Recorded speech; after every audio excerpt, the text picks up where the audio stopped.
Hello, my lovelies. Welcome back to the Flip Flops marquee television cooking show. Most of you know that I went to the secret garden and got so much bountiful vegetables. Onions, Swiss chard, beets, and really tons and tons of bushels of tomatoes. And I'm gonna be making food with all that. So tonight we're gonna do a kind of unusual version of a quiche. First, let me get a tablespoon of butter in my pan and warm it up to medium. And I'm just going to go through the steps and you'll see why it's unusual. The reason that I'm choosing this version of a quiche is because we have rainbow chard. Rainbow chard is not a thing. It's just when you get the seeds to grow them, you get 3 varieties: red, golden, and green or white. Mine are green. They turn white when they get very large. So what I want to do here is first get rid of my onion, which was a medium onion. It's about 1.5 cups. Put it in there with the butter for now. It's not even melted yet, but that's fine. I just need to get it out of my way, and it's kind of a medium chop. And now I need to get this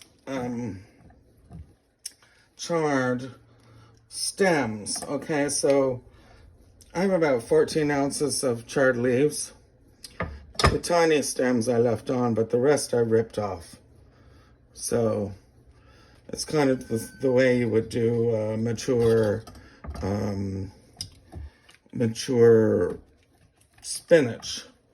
So I want these to be even, because part of the delight of using rainbow chard is that you can use it both as the part of the nutritional aspect, but also the decoration. So I'm gonna do like 1.5 inch slices, and these will get blanched so that the color brightens up, and then they will be shocked in ice water. So I kind of can't do it all in my hand because it would be probably cause an accident. So let's do that and then cut that in half. Okay, so this is both decorative, and you'll see I only have a couple red ones. That's just because this is all I could. They're not even in color, it doesn't matter. Okay, so I don't think those look good.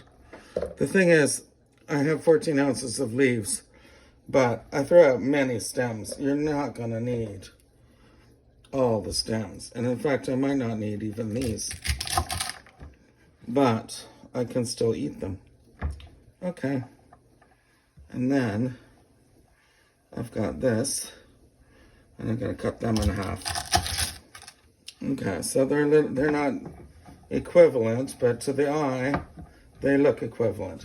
This is melting. I will turn on the fan in a moment because my eyes are stinging, crying a bit. And what we're gonna do is we're gonna, it's coming to a little simmer. We're gonna put all the leaves in like that. Remove my pie plate. And because we're going to use that for the quiche, it's sort of deep, but it's not as deep as I would like. And I gotta get this water simmering because I'm going to blanch the stems in advance. So that goes on high. So I'll be watching this and I'll be turning it. And I have a lid for it. Hold on.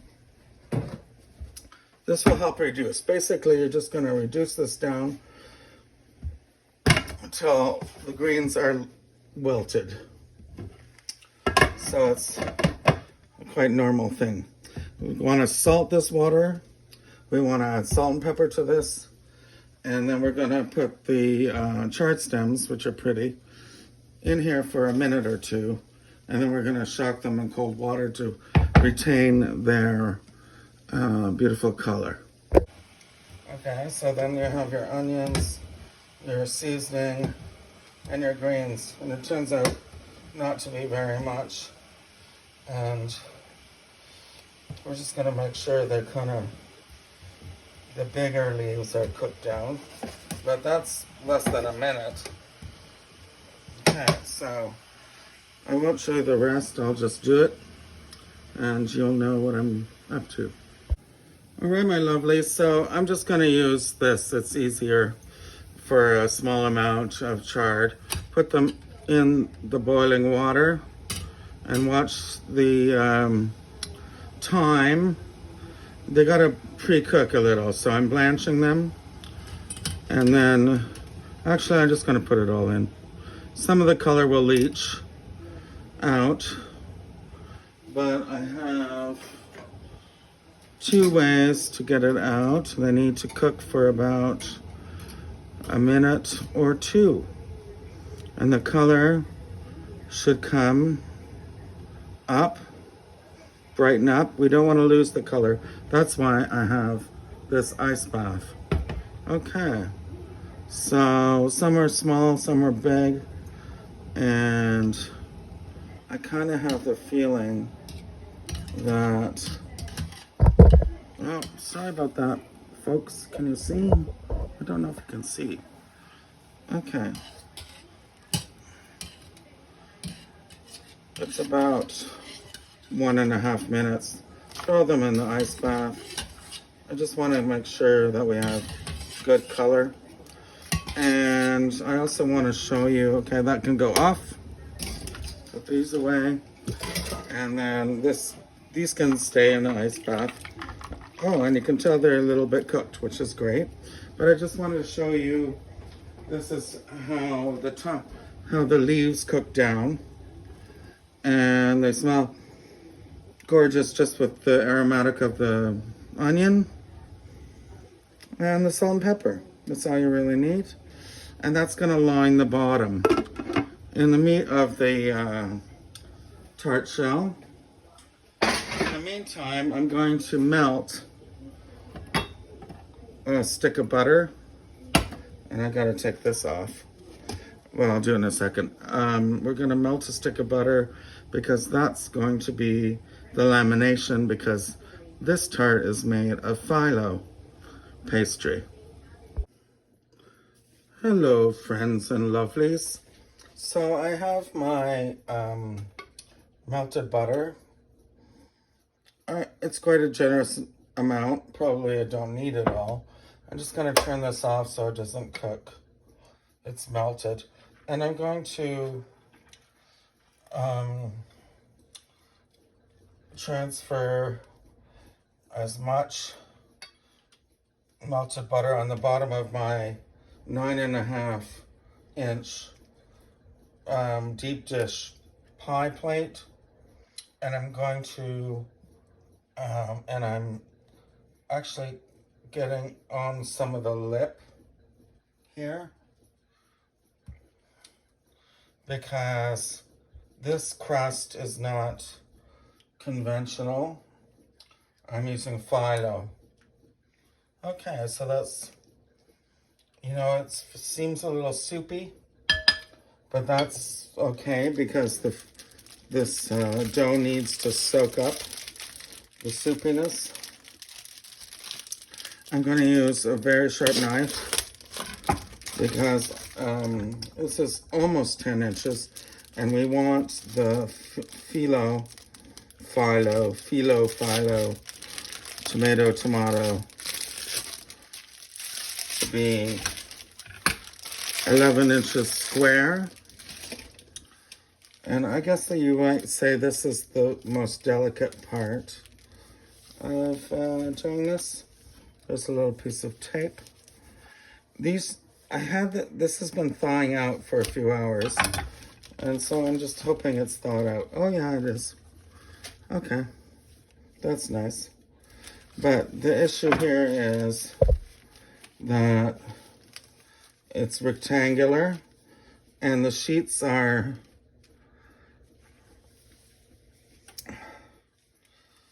quite large. Hold on here. Okay, so I'm gonna use this as a damp towel, warm, clean, and I want to cut this into 11-inch squares. So first we need to measure it, and the other Phyllo, I'll just okay. So it's 13 wide. So I'm going to make a mark. The rest I'll use for something else, like little pastry cups for hors d'oeuvres or something. Okay, so that's 11. And I want to move it all the way down and keep marking it because I'm going to do this by eye. I don't have the a flat edge at the moment. Okay. So, oh, that's not my sharpest knife. Yes, I'd use my sharpest knife. This is the one I use for cutting meat. Okay. So we have that. And we're gonna keep it. Because this stuff isn't free, is it? Okay, and that needs to be... I'm just gonna put it in the damp rag for now. And then I'm going to measure again. And I want 11. Okay. This might hurt the camera. And I'm just gonna do it. And just cut it by eye. By now I'm pretty good at this. And I'm going to, we have to work very quickly because we don't want, okay, put that away. That's an 11-inch square. We need 12 sheets of it. I'm going to fold and roll because I'm using this again for maybe little vol au vent, or, if I get a duck, I'll make a vol au vent. Okay, so I'll put that aside.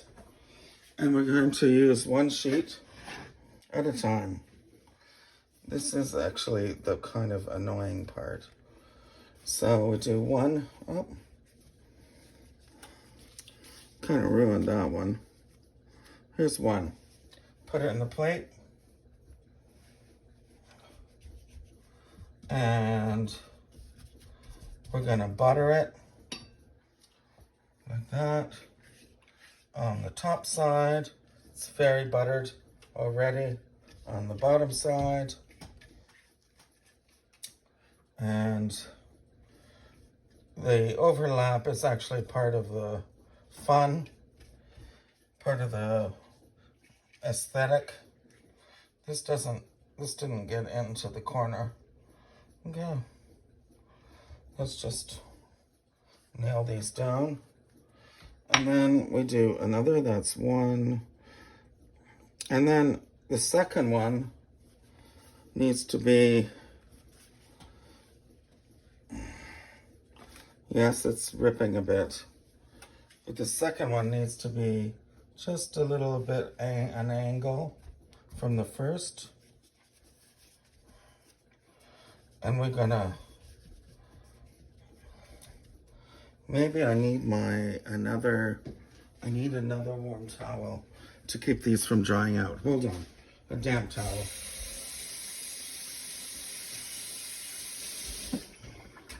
So we need to, I'm gonna just put my damp towel on top. These dry out very quickly. So you need to be careful.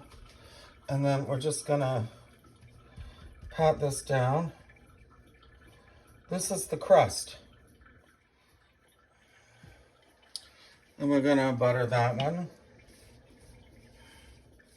The thing is with the butter, it creates the layers, it means the layers won't stick together. This is exactly how you make the desserts, Middle Eastern desserts. Oh, that bell reminds me that I have the oven up, coming to 350. So we're just gonna keep doing this. And then when it's buttered, it won't dry out. So that's 2. And then with this one, okay, this isn't, it's not really great for cameras, is it? When it all rips apart. Anyway, whatever. We're gonna put this one in, which we're rotating, right? So that these little leaves come out in on different angles. And, oh wait, that's 2. Okay. Cover this. That's 2.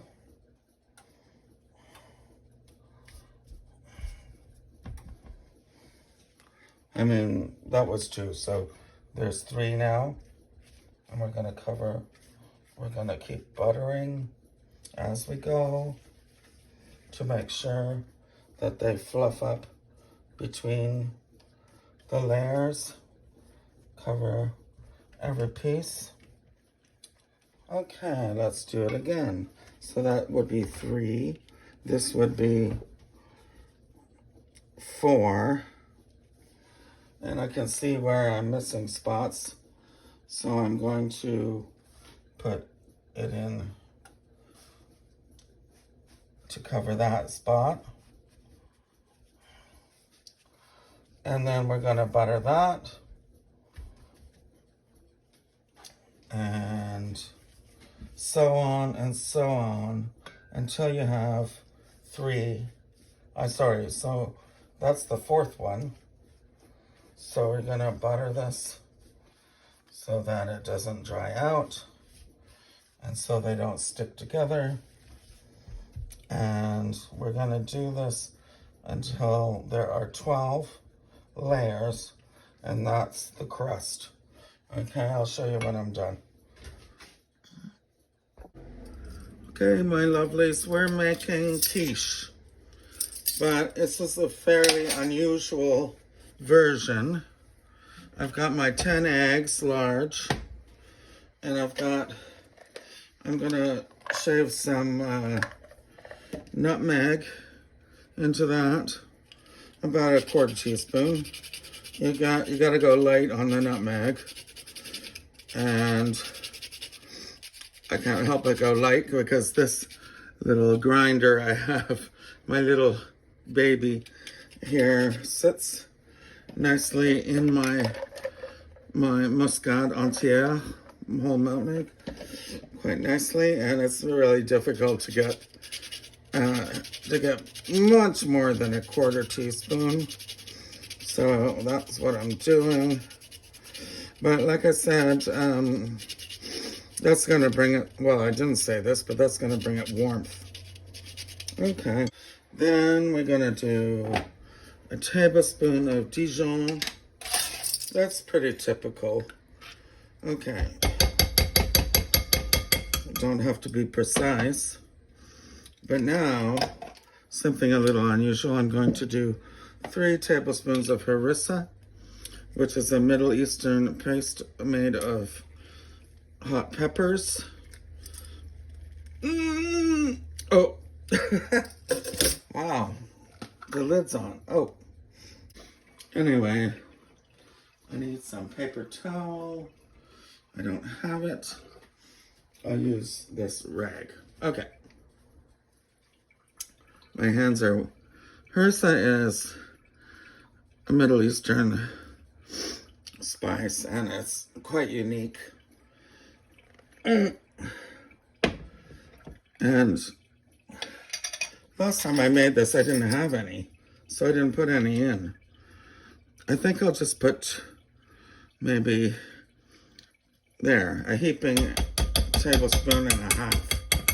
I don't think I need all 3 tablespoons. I've got the hum of the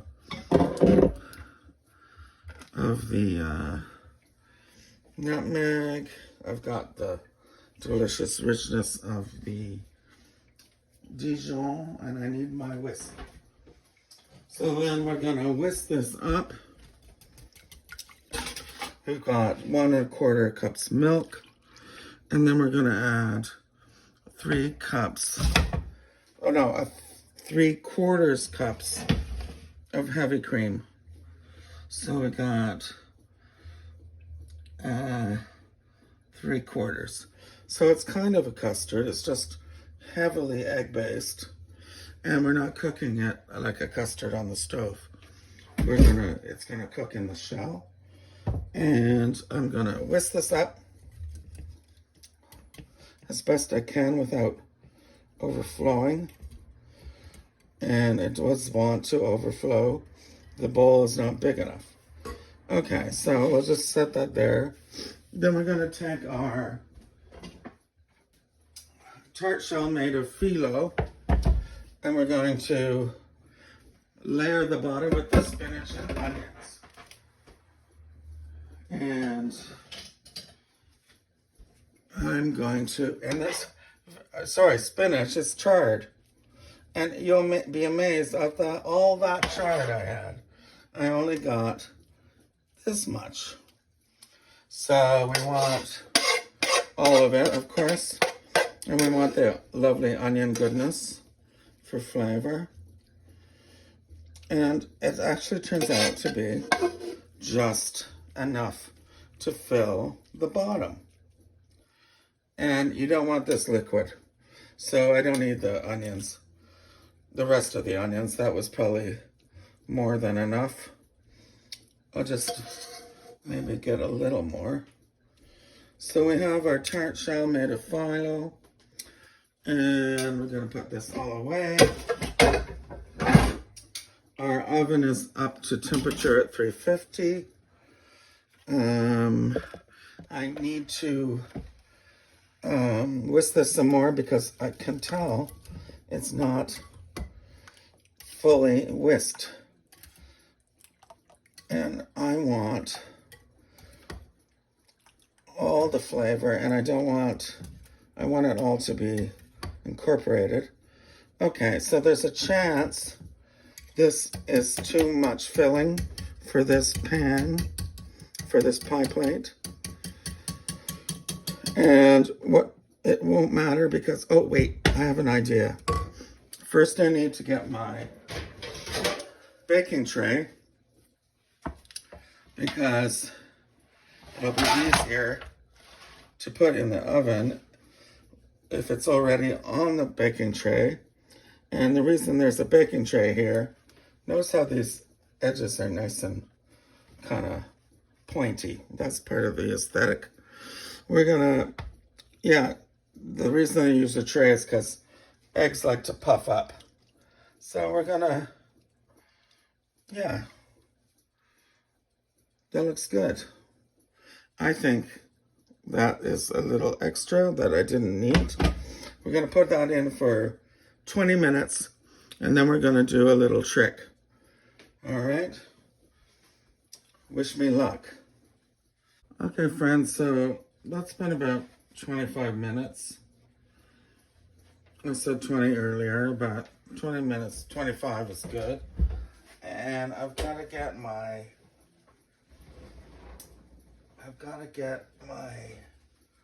quiche out. Oh dear. So that I can add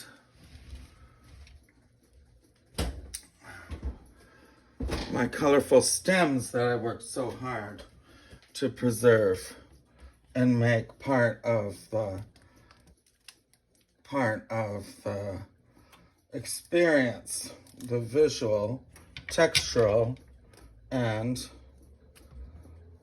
flavor. Oh, okay. So I got green and red, but I don't have that much red, so I'm gonna add some red. And I'm gonna add, I don't think we need all of these. Just put them on. They'll sink in as the quiche cooks and become beautiful. So this goes back in for another half hour, 40 minutes. The only reason I put them on after 25 minutes is because they would sink to the bottom, because this is, it's already cooking and it's spongy. So that's the penultimate stage.